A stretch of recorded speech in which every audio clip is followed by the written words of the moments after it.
Welcome, I'm Darren, and I'll be your guide today as I look at the 1991 studio portraits. I'm going to be analyzing the portraits, well, not really analyzing as much as pointing out the really cool portraits in the 1991 Donruss studio set.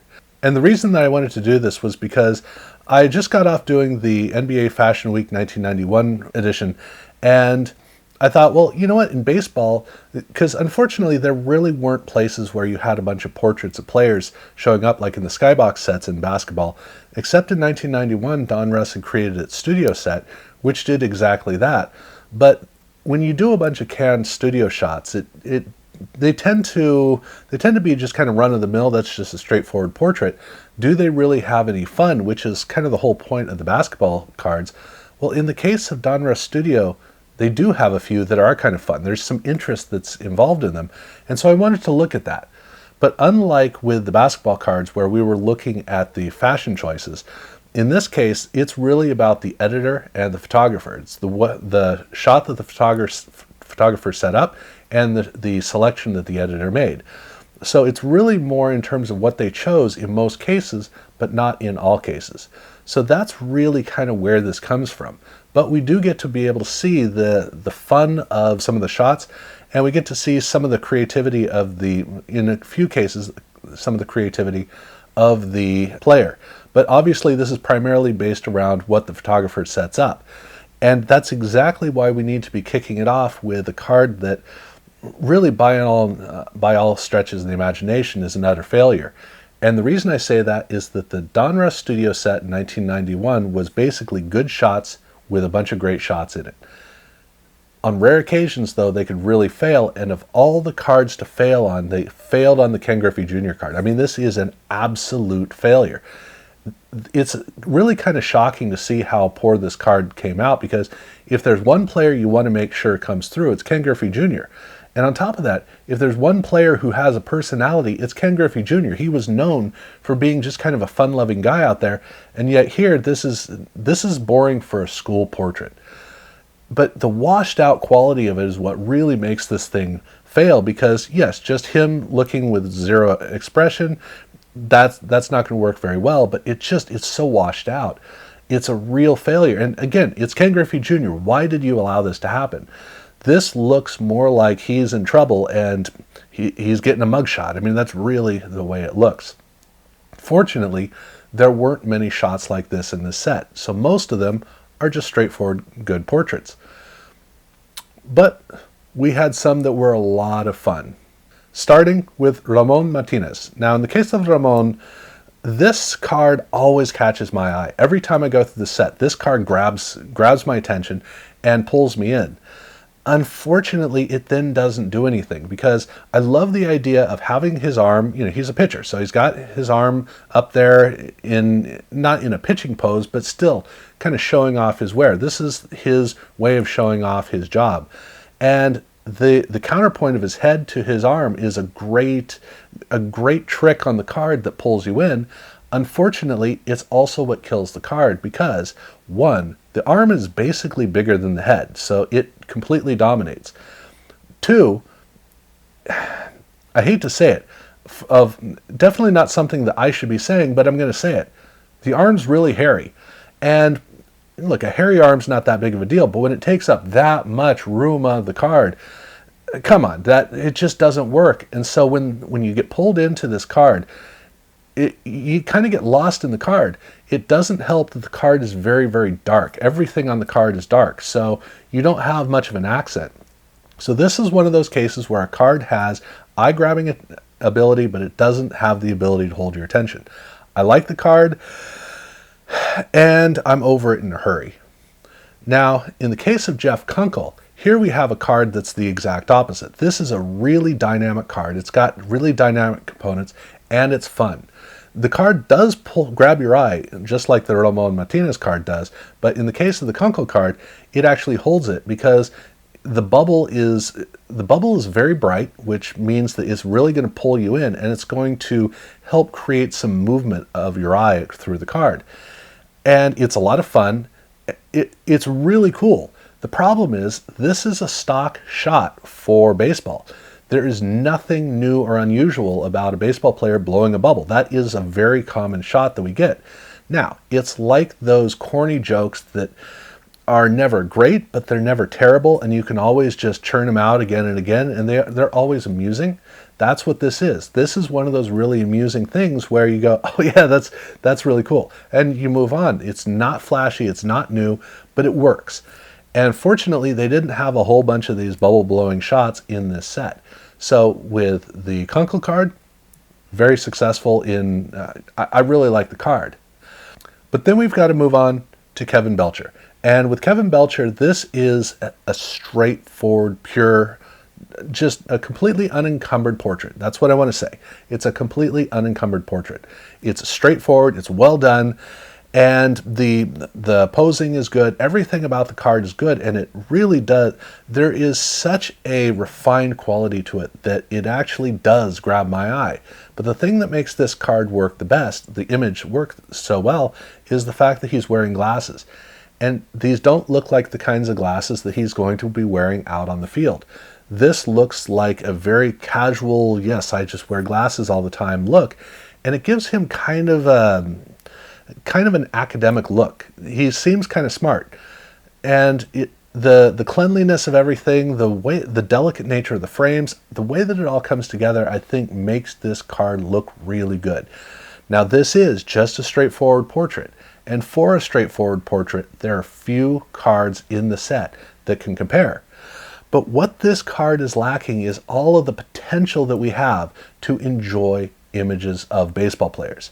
And that's what we really need to get into. If anything, we need to be getting into props. And let's start off with a baseball glove. And there's no glove card that is more obvious than the Gary Carter card. Here, this card, it's another one that grabs you, pulls you in, and then it's another one that also kind of loses you. The card, unfortunately, is a boring card because it's mostly a portrait of his head, which I know that sounds stupid to say, but the reality is there's nothing really interesting about Gary Carter's face per se. And if he was wearing a hat, or if there was maybe some lighting techniques that might create some interest.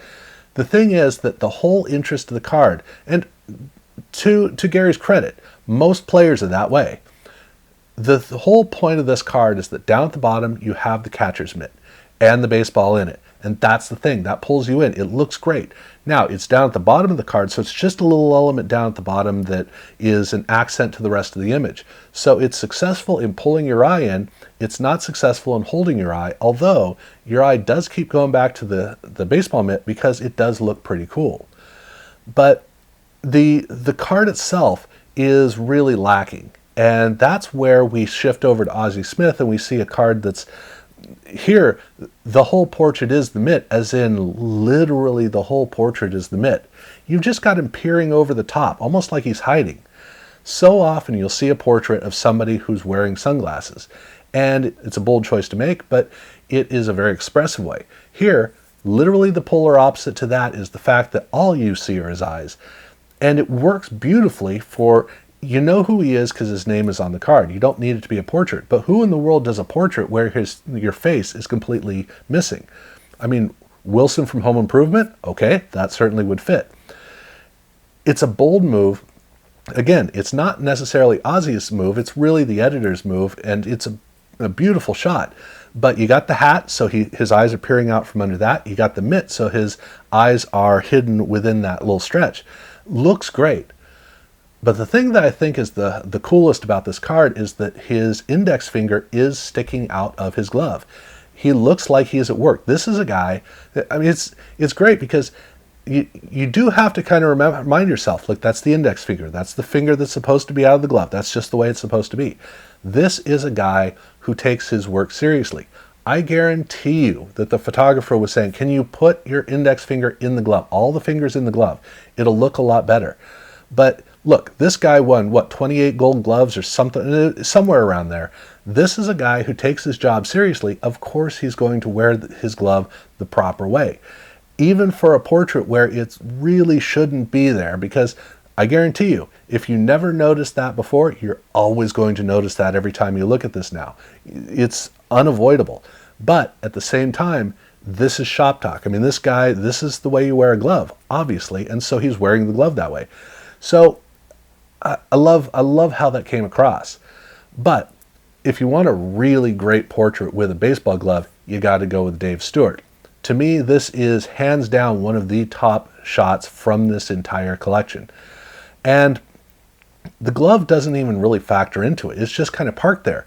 And yet, something interesting is that I have had 3 shots with gloves. All 3 of those players play different positions because there are only 3 distinct positions. There's pitcher, there's catcher, and there's everybody else. Designated hitter is not a real position. So here you have a situation where the first card has Gary Carter, and he's wearing he's got a catcher's mitt, and the way he's posed with it, you know he's a catcher. When you look at Ozzie Smith, the way he holds the glove just speaks. He's somewhere in the infield or outfield. He's in the field. And with Dave Stewart, only pitchers hold their glove that way. Because for a pitcher, the glove is in the way. It's a hindrance. They don't need the glove. At the end of the day, they really don't need the glove. Yeah, every once in a while they may come into play, but for the most part, a pitcher only has the glove because it's supposed to be there. And so they park the glove. You never see a first baseman tuck the glove into the chest. So part of what I love about the glove in this picture is the fact that you don't need to see what position he is. You already know. The moment you look at that picture, you go, he's a pitcher. I just think that's great. But while baseball mitts is a great prop, there is another prop that you can use, which is baseball bats. And with Dan Gladden, we have just a straightforward run-of-the-mill. It's a portrait. You got a baseball bat. You're going to put it over your shoulder. That's the way it's done. That's what you would expect. Nothing special to see here. Then you've got Sammy Sosa. And in the case of Sammy, again, you've got a bat. Okay, well, you'll have it kind of upright as a more of a prop as opposed to a part of your day at work. Okay, again, straightforward image. There's really nothing to it. The photographer is doing nothing with what they've got to work with. That is until you get to Julio Franco. Now, when you get around to Julio, now we're actually starting to see something being done with the image. And that is, the bat is now being used as a very close prop in the whole shot. It's a weird way that they posed him because you kind of get the feeling that, boy, this guy loves this game. He loves baseball. It's weird because the way he is portrayed in relation to the bat almost has another story that is all its own. So instead of taking the opportunity to show him off as looking great, you've created a dialogue. You've created something else, which is kind of a weird thing to end up in. Now, when you shift over to David Justice, now here you have an interplay with the bat that is more along the lines of what you would want to look at. It's kind of playful. It's almost like he's hiding behind the bat. Not quite, but there's that dynamic. In this case, the bat is being used as foreground, whereas he's middle ground. That's kind of the concept they have going with it, and it does create a dynamic. It's kind of fun, but it's still kind of missing something. It's not quite all the way there. But then we go over to Kirby Puckett, and Kirby Puckett is kind of on the opposite side. Now, the bat is being treated in pretty much the same way. It's just kind of parked there. It's a counterpoint. It works well. This is just a clean portrait. It's a gorgeous portrait, a clean portrait, but where the David Justice card has some energy and some excitement. In the case of Kirby, no. It's just a prop. And while it balances everything out, and this card looks a lot better than the David Justice card, it doesn't have the energy or the spirit of it. So then when we move on to Pedro Guerrero, in the case of Pedro, this card is an absolute gorgeous shot. It's first off, he's got the bat tucked over his shoulder, so it's just the man at work kind of look, which works perfectly fine. But what the photographer knew to do was to get a low shot so that you're looking up at him. And it creates a dynamic quality where he's kind of gazing over the top. You've got the weight of looking up at something above you. But what's really interesting on this is the really heavy lighting and the really heavy, low-colored, the very dark background. It's almost like there's storm clouds behind. This card just is looking up toward the heavens.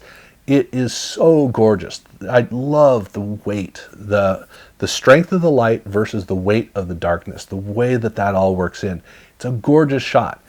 I mentioned that Dave Stewart is one of the best cards in the set. Well, Pedro Guerrero here is definitely in that camp.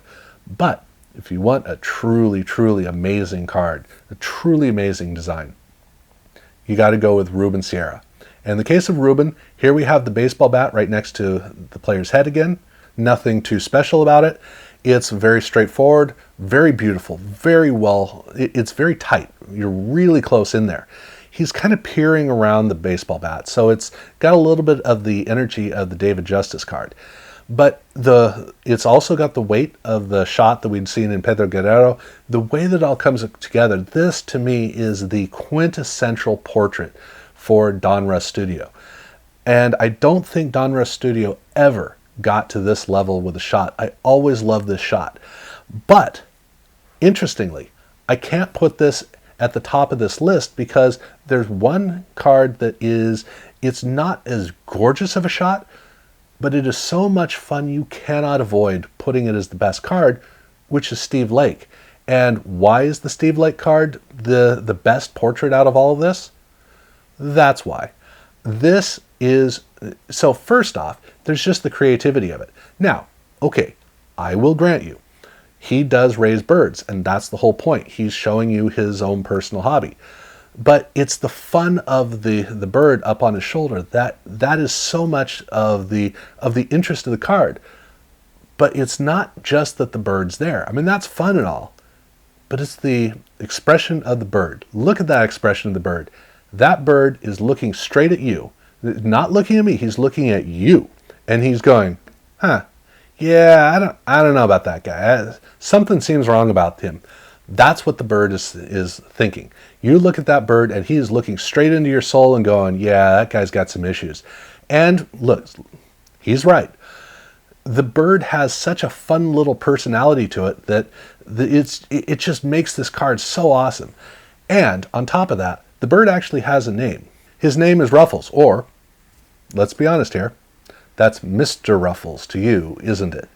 I love it. This is one of those all-time great fun baseball cards, and it's a posed card as well. So throughout this whole set, there are some gorgeous shots. There's some great, there's so much going on. And then there's this one, and this is, I really don't see how this could be seen as second to absolutely anything else. So that's how I put the 1991 Donruss Studio portraits. And I don't know that I can really pull off 1992. They weren't as much, the cards themselves were done in a more, they didn't have the same passion. So I think this is probably going to be a one and done. I'm going to go ahead and look through the other portrait sets and figure out if there is room to do another one of these. And it may be that I look across multiple sets. But for 1991 Studio, they actually had the opportunity to actually do something fun. So that's how I see these cards. Obviously, check ahead, make sure that you see if I do actually do a later one for Donruss Studio. It would be fun to do another one. Subscribe if you haven't done so already, and thank you very much for watching.